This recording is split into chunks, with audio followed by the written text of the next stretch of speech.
Good morning, everyone. Welcome back. I am going to do the second part of 10.3 part 2. And let me say, just for a second, that you are going to need your graphing calculator, number one. So if you do not have it, press pause and go get it because you're going to wish you had it. I'm assuming you now have it, and we're going to get started with this problem. So far we've been finding the zeros of a function. Here we're going to talk about something that sounds slightly different, and it follows the pattern of example 5 in your book. And I was very kind to you and only gave you 2 of these for homework, but I want you to do them right. So let me title this. This is Approximating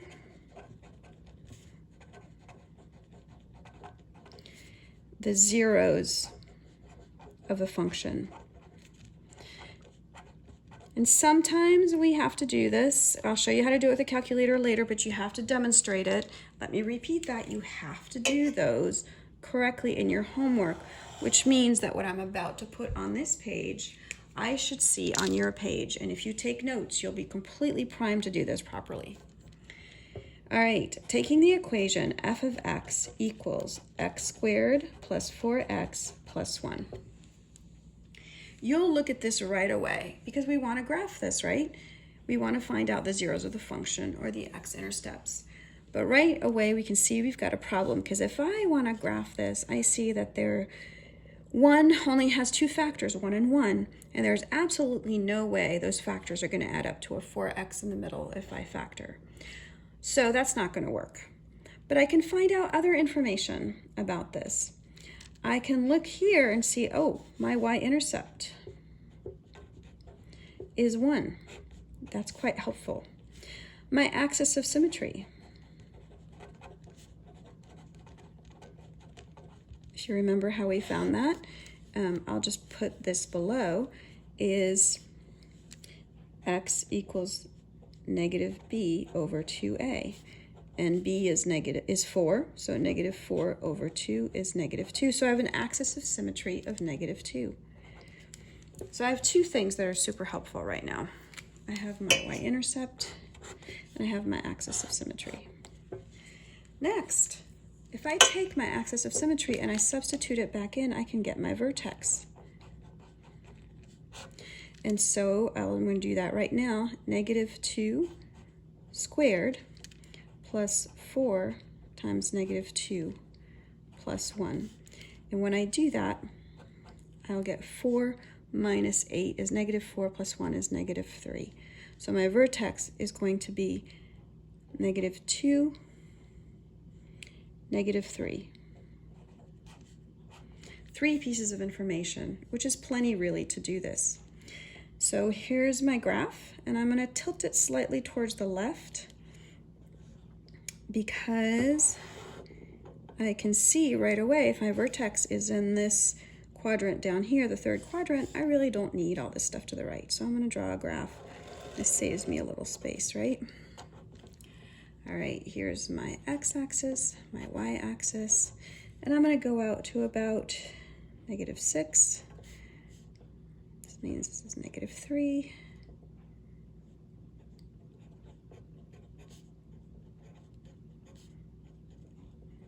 One, 2,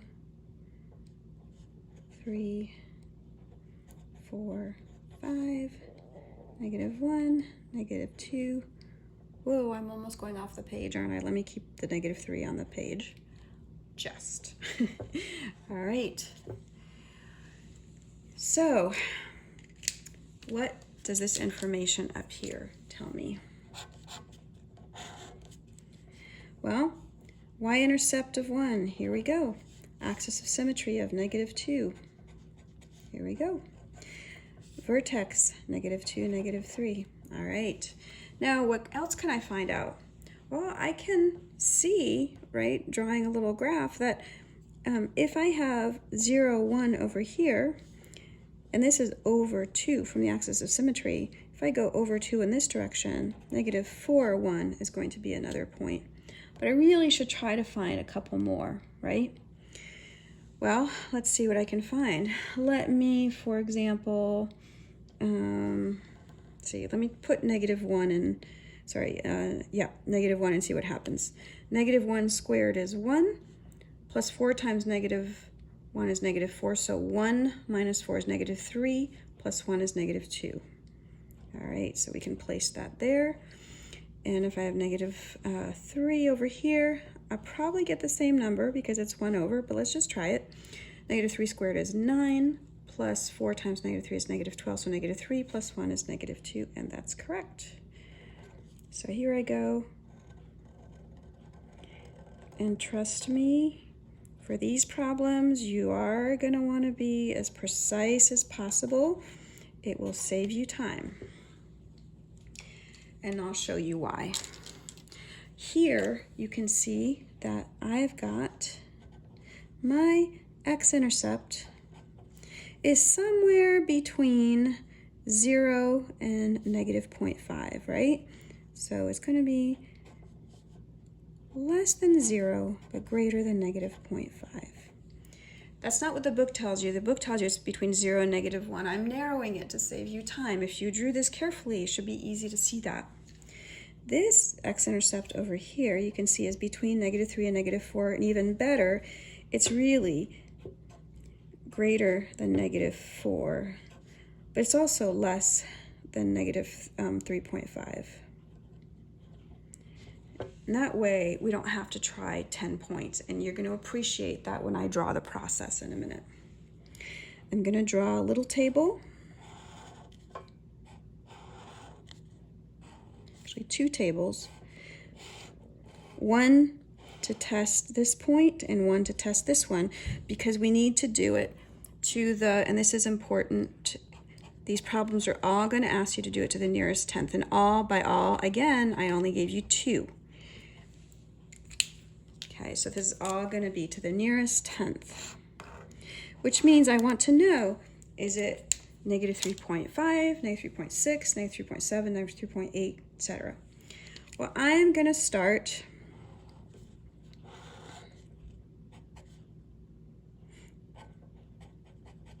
this is y or f of x, either way. I'm going to start with -3.6 and -3.7, -3.8, and I devoutly hope I don't have to go any further than that because I drew my graph very carefully. Down here, I'm going to try -0.2, -0.3, -0.4, and I am pretty sure it's not going to reach -0.5. So we'll see. We will see if I need to go any further. But the book tries all 10, and I'm trying to be kind and gentle, and also with myself, and suggest that this is a much better way to do it and much quicker. So this is where you're going to want your calculator first to calculate and later to graph. So turn it on. And I hope you can see my screen roughly. I'm going to enter my equation, which I'm going to rewrite since the calculator is on top of it. I'm going to write it over here. My equation is x squared plus 4x plus 1. Okay, so that's what I'm going to be using to calculate. All right, so let me try my -3.6. In parentheses, start with your parentheses. Negative, use this down here, -3.6, close parentheses, this to square. You may find other ways, but I'm showing you these that work. You're going to want to go to the side, otherwise it's going to continue everything up here. Plus 4 times -3.6 plus 1, which gives me -0.44. Now, this tells me if I'm at -3.6, I am still a little bit below that axis. I'm not all the way up. So negative 3.7 might be closer because I am trying to find out where is this close to 0, right? Because it intercepts, right, where y or f of x is 0. It's going to intercept right on this axis, and here's y 0. It goes up by 5, down by whatever, and here is 0. The closer this number is to 0, the closer I am to my true x-intercept. So I'm not quite there. So I'm going to try negative 3.7. So clear, open parentheses, negative 3.7 square, move over, plus 4 times negative 3.7 plus 1, enter, and I end up with negative 0.11. Well, that's great because I can see that, all right, negative 3.6 wasn't quite there. Negative 0.11, I am pretty close to 0. If negative 3.8 bypasses, it's either going to be right closer to my x equals 0, to y equals 0, or it's going to bypass it and go into positive numbers. So this is going to tell me what my true approximation is. Clear. Negative 3.8 squared plus 4 times negative 3.8 plus 1. Enter. And I have 0.24. Well, clearly, I've gone from negative territory to positive territory, and 0.24 is further up in the positive side than negative 0.11 on the negative side. So clearly, this negative 3.7 is my first x-intercept. So let me do the same thing for the second one, and we're going to go through the same motions. We're just trying to get as close to 0 as possible. All right, so parentheses, negative 0.2 squared plus 4 times negative 0.2 plus 1. Wah! You noticed I made a mistake. I forgot to move over. Let me try again. Negative 0.2 squared plus 4 times negative 0.2 plus 1, 0.24. All right, so again, in this case, I'm starting, when I'm at negative 0.2, I'm above the axis. And let's see what negative 0.3 gives us. Negative 0.3 squared plus 4 times negative 0.3 plus 1 gives me negative 0.11.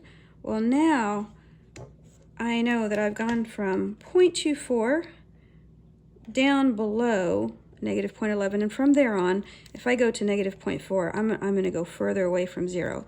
And so that shows me that this negative 0.3 is my other intercept. And honestly, just to fill this in properly, you would have seen the same pattern. You would have seen negative 0.44, and it would have gotten further away. So the two answers to this problem would be negative 3.7 and negative 0.3, and these are your two x-intercepts. Pause there. I'm going to do one more problem and then assign you your homework and some instructions.